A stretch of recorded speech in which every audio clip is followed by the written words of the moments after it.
subscribe. Welcome back to the Deep Dive. Today, we aren't just looking at an encounter. We are really dissecting a cover-up. Yeah. We have a file. Officially, it's called the 2005 Suppression File, and it details this single, just bizarre personal account from a man we're calling Joe. Mm-hmm. And his experience is profound, not really because of what he saw, but because of what he remembered seeing, when everyone else, well, they just forgot. And that's what makes this document so remarkable. It gives you the full trajectory. You have the initial high-intensity contact, Right. the immediate response from some unidentified agency, and then the use of this targeted memory suppression tech. And the modern-day confirmation. That's the part that gets me. Exactly. A confirmation years later that this agency is still active, still monitoring the details of that one night in 2005. So our mission today is pretty surgical. Right. We're going to extract the critical mechanics of this whole story. We need to analyze the sheer scale of what happened that night. And the chilling efficiency of the cleanup crew. Yeah, and we have to drill down into the terrifying part of it all, this flashy thing they used to wipe people's memories. And then finally, we absolutely have to spend time on that baffling piece of evidence from 2023 that, for him, validated the whole thing. It's a heavy one. Okay, let's unpack this. We start in the summer of 2005. Joe is 19. He's at his parents' house, sleeping in the basement. And this is an important detail. His room has no windows. Right, no windows. So he's totally cut off, visually speaking. It's late, maybe 3 or 4 in the morning, and the quiet is just shattered. He thinks it's a thunderstorm at first, a really bad one. But it escalates, right? The source describes something way beyond, normal weather. This is where the sensory overload just kicks in. He says the sound becomes, and this is his quote, very violent and scarily loud. And he hears things crashing. It's like houses and cars were being struck by lightning. See, that implies impact. That's not just thunder. That's damage, kinetic force. It's that distinction that gets him out of bed. It's so violent. He has to go upstairs to the laundry room to that little window just to see what on earth is going on. And what he sees out there, that's what turns the terror into something, I don't know, almost existential. Well, yeah, because look at his frame of reference. He sees the sky lit up with what he calls lasers shooting across the night sky. For a 19-year-old in 2005, his mind goes straight to science fiction. It's a movie scene. Exactly. He says it looked and sounded like a massive galactic war, or, War of the Worlds, right there, happening over his neighborhood. Those crashes he heard weren't just random, they were part of a battle. And the terror was, as you said, collective. He bolts upstairs, but he doesn't need to wake anybody up. No, they're already there. His mother, father, his sister Sarah, who's home from college, they all just converge in the hallway at the exact same time. And they're all shaking, eyes wide, the same panic. That shared moment is so critical. It confirms this wasn't just in Joe's head. It was real. Real enough and loud enough to pull 4 people out of a dead sleep and into this state of absolute terror. He says they all huddled in a huge group hug, just convinced they were about to die. But even then, even when you think it's the end of the world, that human curiosity just kicks in. It always does. They're all on the living room floor, hiding below a window with the curtains pulled shut. He says he's scared to death, but he just can't resist. The need to see, to get that visual confirmation, it just overrides the survival instinct. He's already accepted the worst, so what's a quick peek gonna do? Right. He crouches up just enough to pull the curtain back an inch and looks out. And this is the moment. This is the visual proof that validates all that chaos. He sees a UFO. And the detail he provides is just staggering. The scale of it. He describes a huge circular UFO that he figures is about the size of a 3 or 4 bedroom house. A house. Just think about that. That's not a little drone or some experimental aircraft. That is a structure. A flying structure. With lights all around it, he said, different colors. And it wasn't just hovering there, it was actively descending to the ground, about 100 feet up. And this is the key operational moment. He watches it land perfectly in the middle of the street, right between his house and the neighbors. So the galactic war, all the chaos and noise, it all culminates in this massive craft executing a perfect precision landing. And what does he do? He drops right back down. Doesn't say a word. And here's the detail that sticks with me. They don't ask him what he saw. Wow. The group terror was just that paralyzing. Yeah.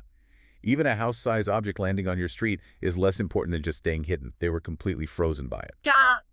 Okay, now this is where the entire narrative takes this incredibly sharp, just jarring turn. The noise stops. The war is over. Silence. And the very next thing Joe remembers is the cleanup crew arriving. The efficiency there suggests this was pre-planned, a protocol. This wasn't a call-out. This was an immediate automatic response. He remembers 2 men in black suits coming into our home.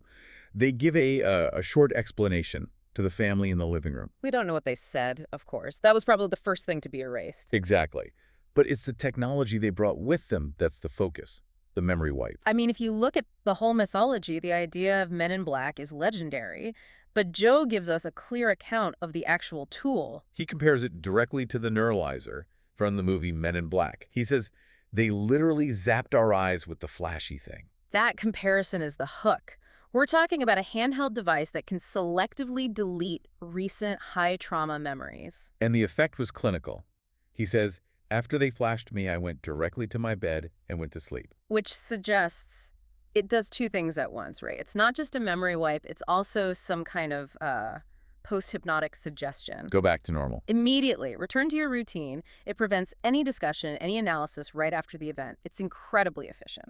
Which brings us to the central contradiction of this entire file. Joe wakes up. It's around 9 a.m., just a few hours later. And based on what he just went through, he's expecting Armageddon. Yeah, everything on fire, ruins, debris. He opens his door slowly, braced for the worst. And instead, it's a perfect morning. Sun is shining, birds are chirping. His quote is, "Nothing seemed out of order or on fire or destroyed." He walks outside. Everything's in place. Yeah. No scorch marks, no wreckage from this massive battle. That's the logistical problem, isn't it? How do you clean up the evidence of a galactic war in 5 or 6 hours? You can't. Not with any technology we know of. So either the battle was somehow contained, maybe in some kind of field that minimized damage, or the cleanup tech is just as advanced as the UFO itself. But for Joe, the biggest aha moment, the real reason we even have this story, is when he talks to his family. Right. Because his memory is perfect. He remembers the sounds, the ship, the men in suits, the flash. Everything.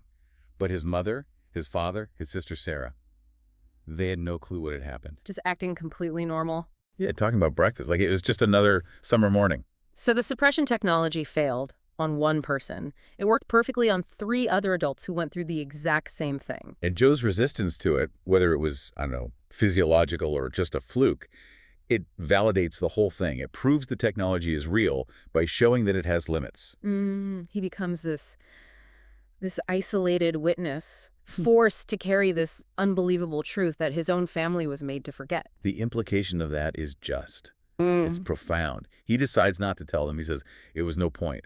How could they believe him? The memory was gone. So the failure of the flash on him is the only real evidence that the technology even exists? It's a negative confirmation. Now let's fast forward 18 years. Let's go to 2023. This is where the story shifts from a historical account to a chilling piece of evidence about current surveillance. Joe decides it's finally time to tell his story. He records a video, a detailed account for a social media platform, TikTok specifically. Okay, and this is the crucial technical point we really need to stress. He records the video, tells the whole story. The war, the ship, the MIB, the failed flash. But he doesn't post it. No. He saves it in his drafts folder. A draft, by definition, is stored locally on your phone.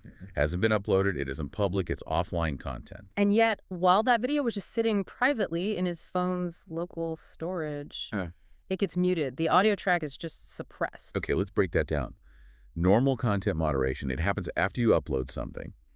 The platform's servers scan it for keywords or whatever. Right. For a private file on a phone to be proactively censored, that requires a level of surveillance that bypasses all normal privacy walls. It's a huge escalation. It suggests, deep-level monitoring, maybe kernel-level access to his phone, keylogging, something that's watching the creation of content, not the publication. It's terrifying. And for Joe, his conclusion was immediate and, I think, totally sound. He said this act just confirms that this really happened. Of course. It validated every single detail from 2005. The agency is real. The event was real, and they are still actively monitoring any information related to it almost 2 decades later. They're still cleaning up. Okay, let's circle back and just synthesize the sheer scale of the technology we've analyzed here. This deep dive took us from a violent sensory battle, a house-sized UFO landing, to an immediate cleanup. Followed by targeted technical suppression using a handheld memory wiping device. And then 20 years on, we get this modern validation through essentially instantaneous private digital censorship. Here's where it Mhm. gets really interesting. We've just analyzed evidence that suggests there is an agency with technology that can selectively wipe human memory, and their cleanup operation is so efficient they can erase the physical evidence of a massive destructive event in a matter of hours. The logistics alone are they're outside of our public understanding of what's possible. Yeah. But the most profound part of Joe's story, the reason we can even talk about this, is because the device failed. That one single glitch opened a window for us to see the whole operation. Joe is the living proof. Which brings us to the final chilling thought that Joe himself raised. The one that should probably linger with you long after this deep dive is over. Hmm. Since the Flash failed on him that one time, which proved it exists, how many other times has he or you or any of us been flashed and just forgotten about it without ever knowing? What major events, what critical pieces of knowledge are we constantly losing just because a silent, highly efficient agency is deleting our collective memory of the truth? We'll leave you to consider the vast blank spaces in your own recollection. Thank you for joining us for this deep dive.